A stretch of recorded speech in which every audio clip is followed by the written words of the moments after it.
I never wear this hat. Good morning, Florida Panther fans. Stu has been ready to go. I don't think Stu slept, so I think he's ready to go. The game was so good, I had to watch it again.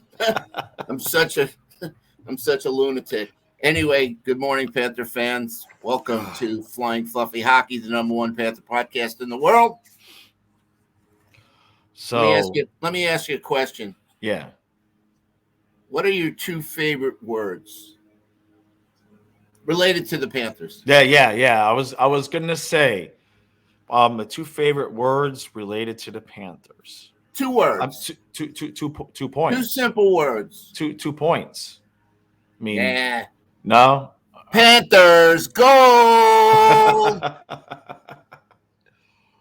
Boy, we had a lot of them last night. Yeah. I said it last night. I'll say it again. That was the best game they played all season. 60 minutes. Yes. If we could play like now, I don't expect it, but if we could play like that with the passion, the energy, there's no reason why we can't accomplish this monumental feat, this high mountain in front of us. Right. I mean, it's only one game. And listen, I don't think Tampa brought their best last night. Yeah. But I think one of the reasons is because we just dominated them.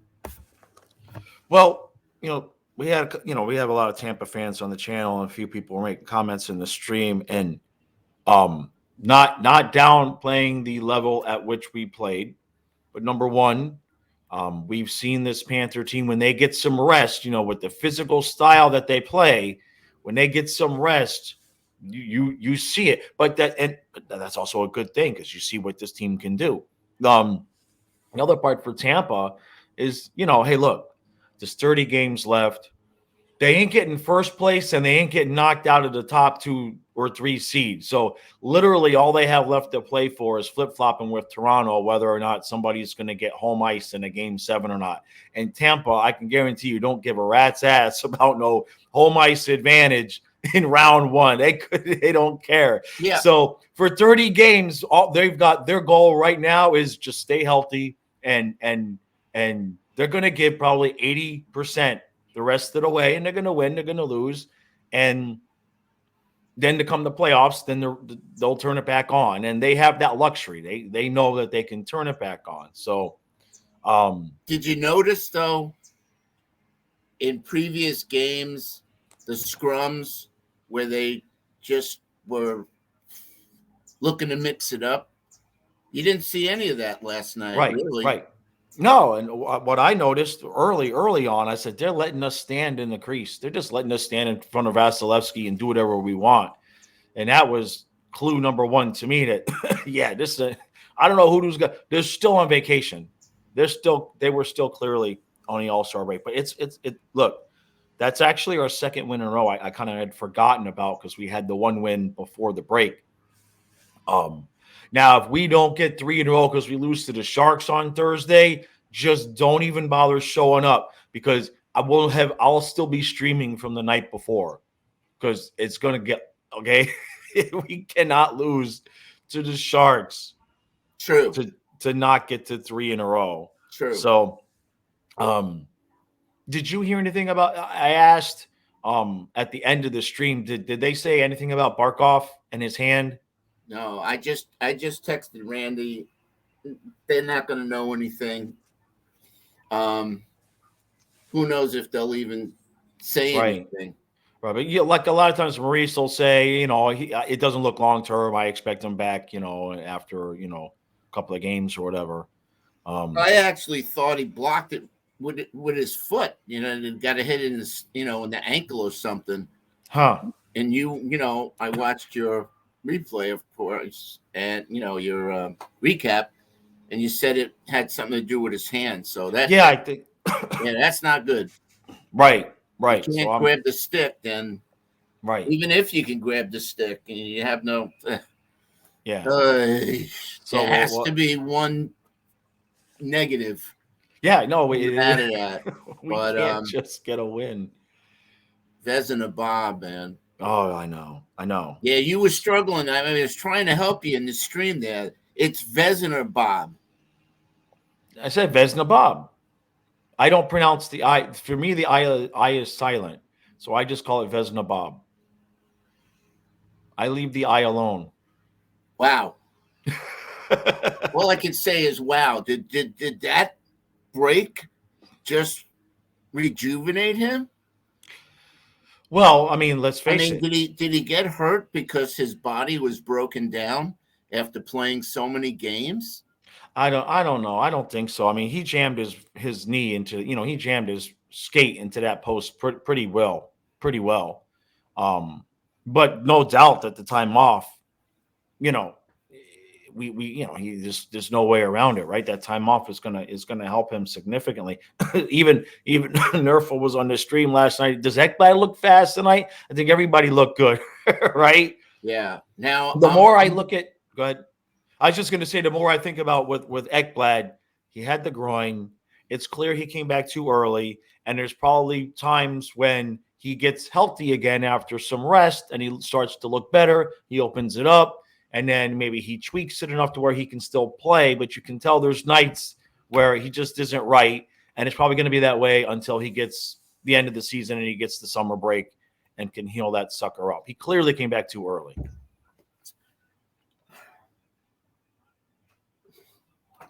lost my train of thought. Oh, geez. Oh, no. Oh, That's I know it is. Maurice has to put Knight in against the Sharks. I would agree with that. And get him some work, and let's see what he looks like. Right. And then go back to Bob on Saturday with Colorado. Yeah, I would absolutely agree with that because, they both had that long break, so they're both starting fresh. So it's kind of almost like the start of the season. You know what I mean? Yeah. Where you want to get 1-1 and then go on from there. And I absolutely agree with that. And then if for some reason Spencer's not right, you throw Bob out there. You give Spencer the quick hook, right? we ain't got time to mess around. I'd like to think positive, and I'd like to think Knight throws a shutout against San Jose. Well, I can't say that or bad things will happen. Yeah, I just think, we don't beat the Sharks. I mean, they're a decent team. They're not a great team, but if we don't beat the Sharks, man, and we don't, anyway. No, well, we need to win that game. But look, let's talk about Tkachuk a little bit. Before we get into that, I just want to recall what Randy said, and it's what we've said about where we are, and we put ourselves in this position. Right. I'm counting 5 games where we totally dominated, and for one reason or another lost those games. You can count those. That's 10 points. I could count at least 4 where we should have won, but the goaltending was ass. Okay. Like AHL level, like bad AHL level ass. I could think of and what keeps looping in my head is we fall 1 point short, and it's that Toronto game that makes the difference. I hope that doesn't happen, but anyway, that just keeps coming back. How we got screwed out of a point. All right, so enough on that. So let's go down the roster. I got it. Here, now, this is my theory of what happened to Matthew Tkachuk. Just work with me here. Matthew Tkachuk is a huge fan of the channel. So he wanted to support the channel by going to manscaped.com, use code FlyingFluffy. He got 20% off. He got his free shipping. But Matthew Tkachuk is a badass. Literally. Matthew Tkachuk don't need no guide. So Matthew Tkachuk took the guide off. And then he went to town. Everywhere. In places you shouldn't go because you can see him now because you've got the light.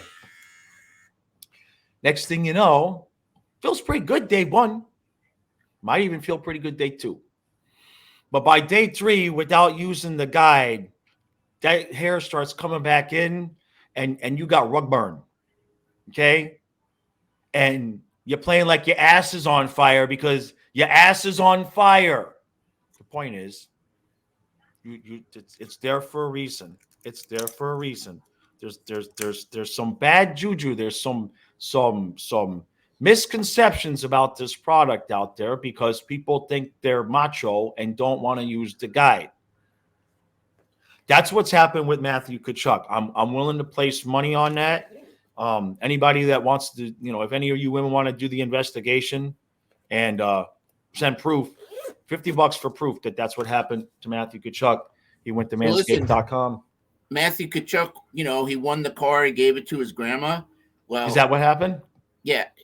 He liked the Manscaped so much, and, he just had to get one for Brady, for his brother.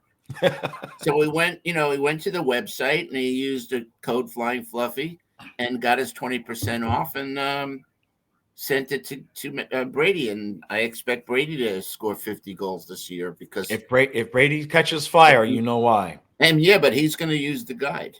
Yeah. He looks like this. Yeah, he looks like the more reserved of the two. He looks like the one that would be, I told you, bro. I told you to use the guide. But Tkachuk back to the hockey part, is playing like his ass is on fire. I mean, and it's odd because it started, I guess you could say it started before the break, but you could kind of see it in the All-Star game because during the commentators were like, well, it's most of these guys, they don't want to be that guy that goes out there and is obviously trying to win the truck. And Tkachuk went out there and was like, screw y'all, I want the truck. I want that truck. You could tell he wanted it. You could tell during the skills competition when he got jobbed with that too. He threw that judge a dirty look. Yeah, Dylan Larkin definitely wanted that truck, and yeah, people can say he got screwed, but I don't think they were not going to give Chuck the truck in hometown. But right. Listen, on any other night, Carter Verhaeghe with his 4 points, is the star of the game. Yeah. Although I still, would put Bob up there. Bob was incredible, but 5 points, man, and the assists. I mean, that was Huberdeau-esque. Yeah. Those assists were incredible. No, he's. What can you say? I mean, he came in and he said, "I'm going to bring the swagger. I'm going to bring it." And those were fighting words. And he's backed up. One thing I want to mention that I have forgotten to mention about Tkachuk. I didn't see anybody really notice this. It was very, very slight, but I caught it. It was after the final All-Star game, and they were presenting the $1 million check, right? That they wanted, right? I know where you're going with this. And they're giving it to Tkachuk. And he's Barkey. He had to call Barkov over to get right there next to him. And that just shows class with a capital C. Yeah. It was the mic caught it. You know what I mean? And I saw that and was like, all right, we're in good hands. Not that Huberdeau. I don't want anybody to take that as anything a knock on Huberdeau. That is completely separate. I kind of felt bad for Huberdeau. I did. I mean, ESPN is saying, man, who's got a better life right now than Matthew Tkachuk? And I'm hearing that, and I'm like, dude, it's not like Huberdeau traded himself. You know what I mean? It's not like he was sitting around one day and said, yeah, screw all this sand and surf and bikinis and boats. I want to go to Calgary. It was the opposite way. So in some sense, I did. I said it. I talked about it on Twitter. I said I kind of felt bad for Huberdeau at that point. It's just like, wait a minute, that's my bro. That's he's out there with Barkov. But a number of us caught that move, and it was a subtle thing, but it just goes to show you, just goes to show you the person that he is. And Right. I'd love to be a fly on the wall in the locker room and just see the leadership in action. Well, the other Again, thing, again, he's really our captain without the C. I'm well, sorry. I was going to say that to your point. Last night when Barkov was out, and there's no Hornquist. Who was the one talking to the refs when they were dealing out the penalties? And that was Kachuk. Now, Yeah, poor yeah, Patrick Hornquist. yeah, I don't know no. if he's going to even play another game as a Panther. The only way he can come back at this point is if he's added to the playoff roster. If he's healthy, and when we can add him to the playoff roster. Otherwise, I mean, look, they could just be doing another Kucherov situation. Only nobody cares because it's Hornquist, right? Right. You know what? Nobody's worried about Hornquist coming in and winning the playoff series for us. You know what I mean? Or his wife could be telling him, listen, you're risking Right. permanent damage Right. if you go out there and God forbid you get hit again and you have another concussion. And I don't even want to think about it. Well, So the thing is he's still going out there and skating and doing work with the goalies and whatnot. So that, to me, leads me to believe that it's possible that he may be, just trying to get right in case he can get added to the playoff roster. Right. If he was going to retire, I think he would have just packed it up already. Yeah. I mean, we said it. He should stay on, on LTIR till the playoffs. If we get in the playoffs. When? And watch him come back and go ape shit. Well, who do you take off the ice? I guess based on last night's run up, you'd take off Tierney. Right. Tierney, Cousins. Or maybe Hornquist is just a break in case of emergency, in case somebody gets hurt. Excuse me. So the trading deadline's coming up, and I expect Colin White to be gone just to clear out whatever minimum money, whatever it is. Right now, he's a non-entity. So you think somebody would take him? So let's. That's really not important in the conversation. Let's go back to last night and let's go down the list. Okay. All right. The highlight for me with Chucky, well, there's two. The first one was him batting the puck out of the air, and then Randy's line, and I don't know if you guys caught that because I just texted Randy. Whip it good. That was a song by Devo. Yes. In the late 70s, maybe early 80s, whatever, when they were peaking.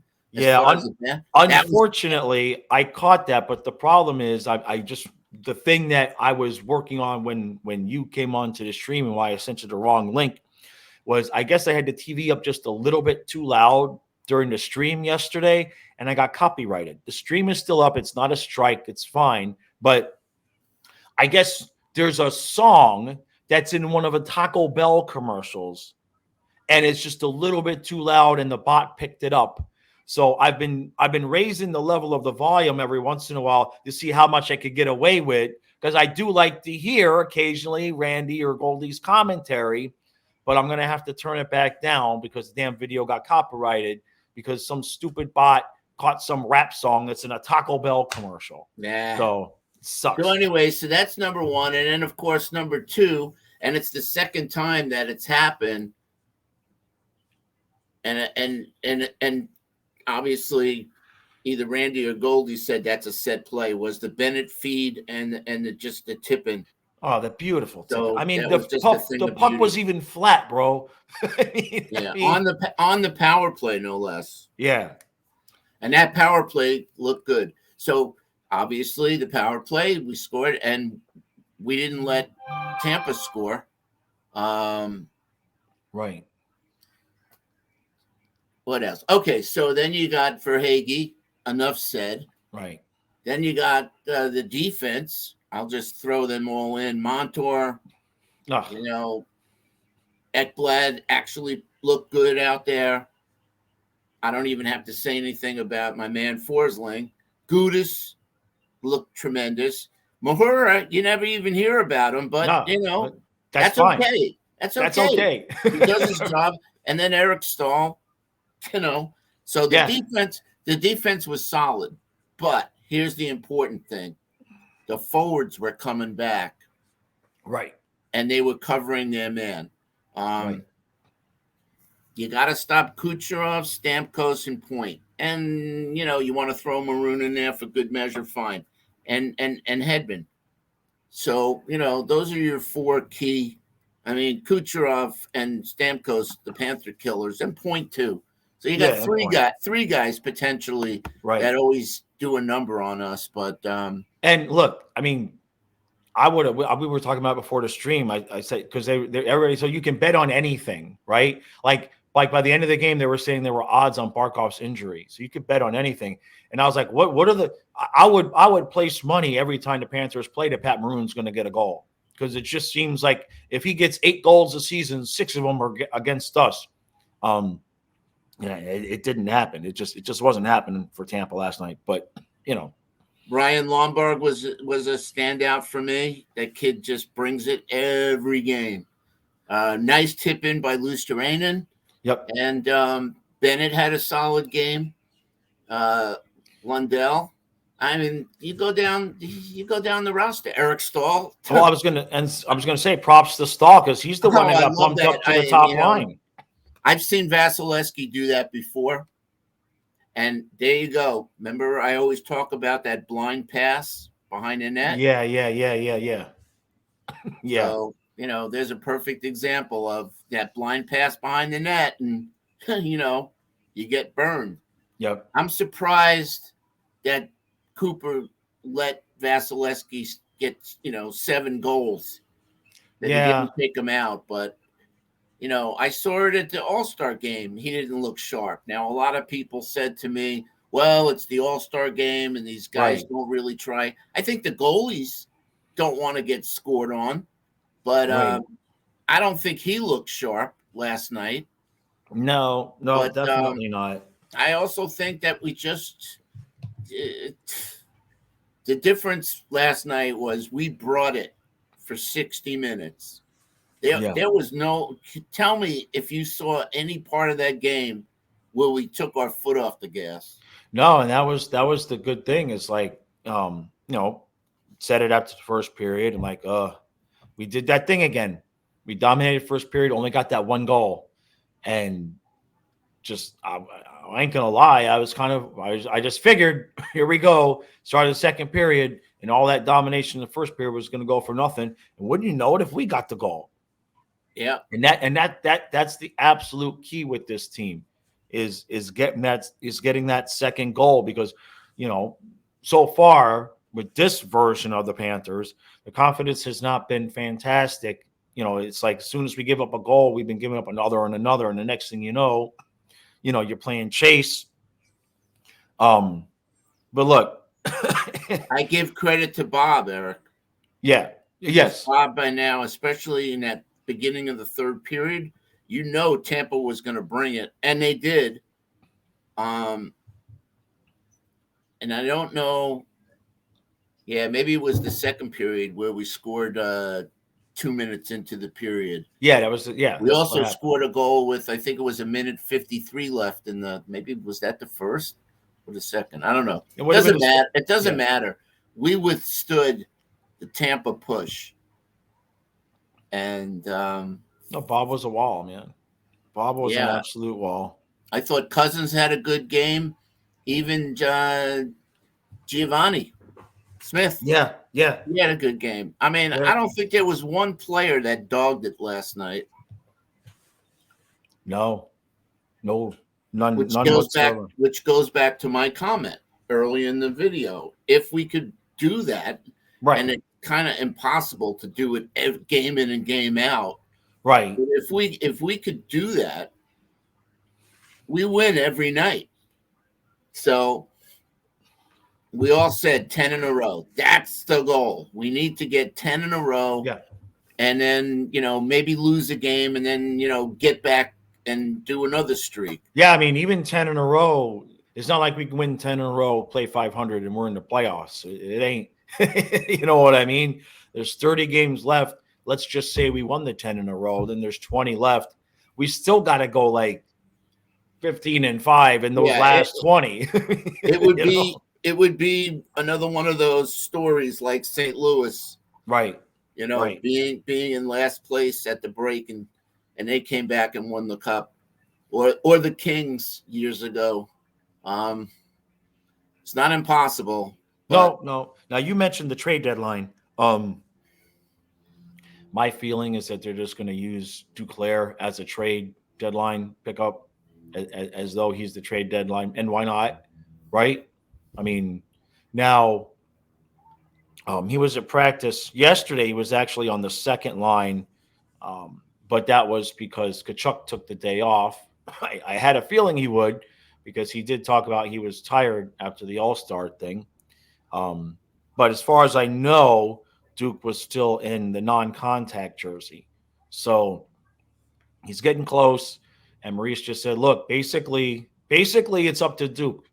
When he feels like he can take the non-contact jersey off and go and be ready, then they'll do it. So I think I can Colorado's the game that he's coming back. think so. If he comes back Thursday night, great. But I think, and listen, we're gonna have to see how he goes that first game. If we get the Duke from last year, the Right. 34 goal scorer, wow. Right. But I want to be realistic here and say how many games, because practice is practice. Nothing equals game conditions. Right. How many games is it going to take him to get his, not his legs back per se, but the timing and Right. playing in, and again, if Maurice touches the top two lines, that I don't would just be so stupid. Well, as long as Barkov is healthy. Yeah. But yeah, no, I'm with you there, putting Duke on the third line next to Lund. Well, it's not next to Lundell anymore, because so there's there Lusterranen should right. Should center that line, and you put Duke up there, and unless what he wants to do is put you know Duke back up top, make it do Barkov, Duke, and Verhage again, and go back. I'm not advocating. I'm just saying that. But no, I agree. I agree in not touching those top two lines. It would make sense to give Duke third line minutes at least the first couple of games, and then see what kind of shape he's in, and see where we're at. I wouldn't even like to see Lundell, Reinhardt, and Duke, but again, we got lines. I don't even consider the Bennett line a second line. It's 1A and 1B. Right. You can throw either one of them out as the top line. Right. So, well, yeah, I mean, and if Barkov's hurt, that comes the top line anyway. Hopefully he's okay. The thing that gives me a little bit of hope is he came back to the bench and then he left again. So it's like if you knew the hand was like broke, right? You'd been staying in the locker room with the ice and the whole deal. You wouldn't have even come back out and tried it. So I don't know, man. I'm telling you, I'm going for ripped off thumbnail. That's what I'm going with. All right. So well, the important thing is the defense is solid. It's they just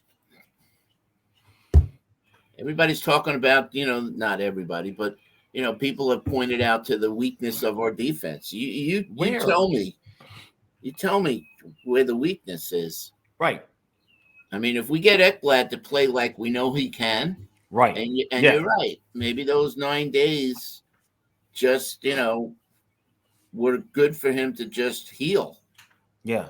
Because I'm in, agreement with you that they rushed him back. But yeah, which that's the most frustrating part of the season, honestly, is because we were. I mean, that's when Spencer and I was pitching his shutout. Kierstead was playing well. He looked fast. We were fine. There was no reason to do anything other than like what they're doing with Duke right now, which is just be overly cautious and take their time. Ekblad could have taken a whole nother month off, completely fully healed. We wouldn't have missed him for a half a second. We were fine.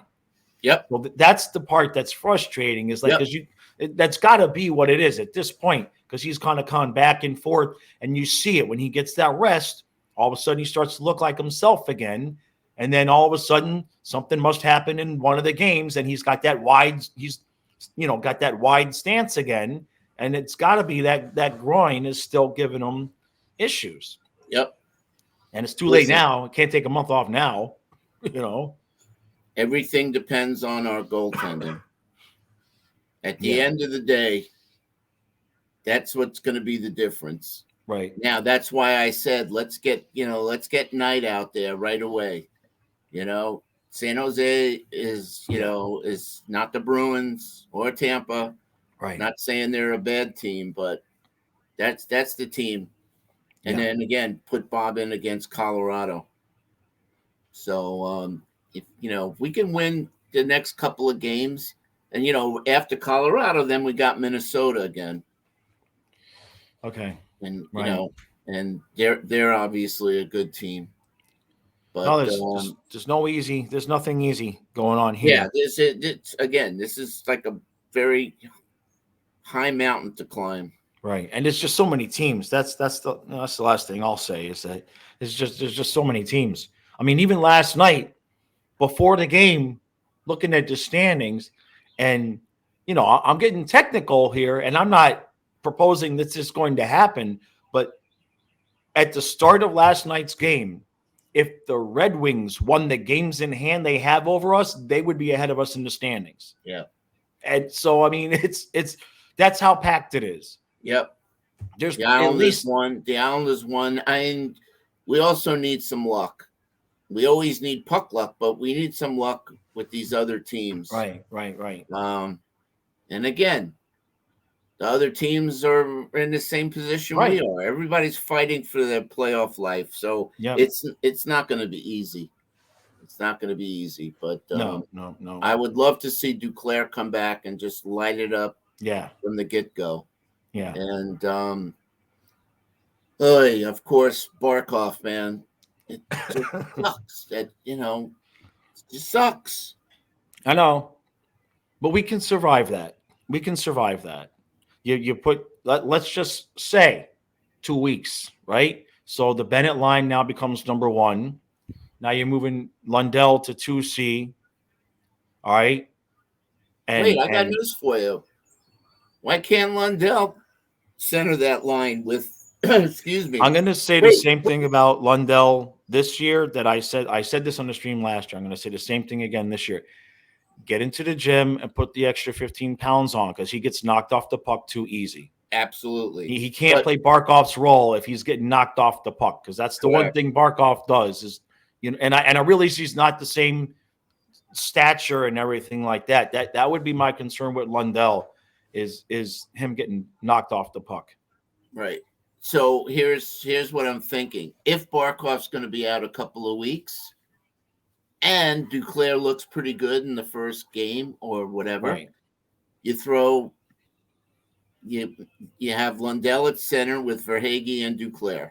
Exactly. So you're just substituting, Barkov Jr., and putting him up with those two wingers that have played with each other. Right. So, right. Well, it would be perfectly Panthers to finish this up. None of us should be surprised. It would be just like the Panthers. Remember last year when we got we were so excited about Sherratt, right? And then Ekblad, it was like, oh, good thing we got Sherratt, because now we're right. So it would be just like the Panthers to get Duke back and lose Barkov for however long. Yeah. Because hopefully I'm right. I'm just going to continue to pretend I'm right and hope that it's just a thumbnail. So that's it. That's all I got. Yeah. So, all right. Appreciate all the support. And for those of you who are members, podcast might be a little bit late today because I promised the dogs the river. So I got to do it because they know what I'm saying. Like I can say we'll go to the beach tomorrow, and like first thing in the morning they're like, we're going, right? They're like human kids. They know he's been on me since 5:30 this morning. So I got to do that, and then I'll do the podcast afterwards. So That San Jose game is really important. yeah, For other than the 2 points, that would be 3 in a row. yes, it's And got to if we happen. can get over that 3 in a row hump, there's no reason why we can't go, 7, 8, Right. 9, 10 games in a row. Yep, So absolutely, man. 7-1. Who would have thunk it? It's Against Tampa. Yeah, well, we do that every once in a while against Tampa, though. True. That has a habit of happening in a regular season, anyway. All right, guys, we appreciate all the support, and we'll see you again real soon.